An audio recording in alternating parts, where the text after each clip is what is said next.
النقابه الاقليميه النقابه الوطنيه للصحه العموميه عضو الفدراليه الديمقراطيه للشغل. فنحن اليوم في مصدد القيام بوقفه احتجاجيه انذاريه نتيجه لواحد العدد من المطالب. فاذا كنت في السياق ديال الوقفه فكما تعلمون جميعا حنا حاليا في واحد الاصلاح هيكلي شامل لمنظومه الصحه، وهذا الشيء داخل في ورش الحمايه الاجتماعيه اللي كيسهر عليه جلاله الملك، واللي من لي بيلي ديالو هو تاميم التغطيه الصحيه الاجباريه لجميع المواطنين.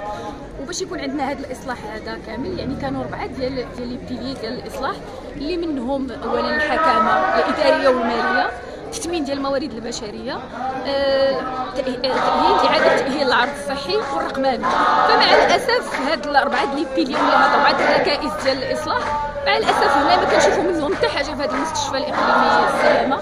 الا بغينا نهضروا على الرول ديال الحكامه فهنا كاين مشكل على مستوى الاداره، لا على مستوى الحكامه الاداريه، يعني كاين مشكل ديال التواصل، كاين واحد الحوار اللي نقدروا نقولوا بانه ملتبس، هو ماشي ما كاينش ولكن غير جاد وغير مسؤول.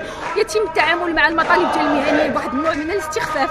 يعني جلسنا مع السيد المدير في اجتماع ديال المكتب المحلي، ولكن مع الاسف كنستغربوا بانه لم يتم تنزيل يعني اهم ما تضمنه البلاغ، مع انه درنا لجنه ديال التتبع ديال هذا البلاغ ديال المضامين ديال هذاك المحضر. كنتفاجئوا بواحد المجموعه ديال الاستفسارات اللي كيديروا المناضلين ديال الفيدراليه اللي كيتعرضوا لنوع من التخويف والترهيب. راه هذا الشيء شرنا ليه في البلاغ اللي هو بطرق مباشره واخرى غير مباشره. الكاتبه المحليه يعني في ابسط الحويجات، يعني غير انها تستافد مثلا من لاكارت دو جور لانها كيتصلوا لها الرسائل الاستفساريه. فهذا الشق اللي متعلق كذلك بتثمين الموارد البشريه، يعني عوض ما النقابه تكون هي ديك المرآة ديال المسؤول يجلس معاها، وهذا كنتفاجئوا بانه ما تنعتبروش حنا شريك اجتماعي. مع الاسف كيف شفتوا في الشعار راه كاين قلنا التسويف والمماطله والمحاباه نقابه معينه. فمع الاسف حنا كنتمناو ان هذه المسائل هذه ما تبقاش. الا شفنا الشق الاخر ديال تاهيل العرض الصحي فهذا الشيء هضرنا عليه، هذا الشيء متعلق بالبنايه لا ستركتور ديال لوبيتال. فكيف ما كننتظروا حنا كاملين كمواطنين صراغنا ان لوبيتال يخرج هذا المشروع الذي طال انتظاره، ومع الاسف كنلاحظوا كاين واحد التاخير في خروج هذا المشروع هذا اللي تنتسناو.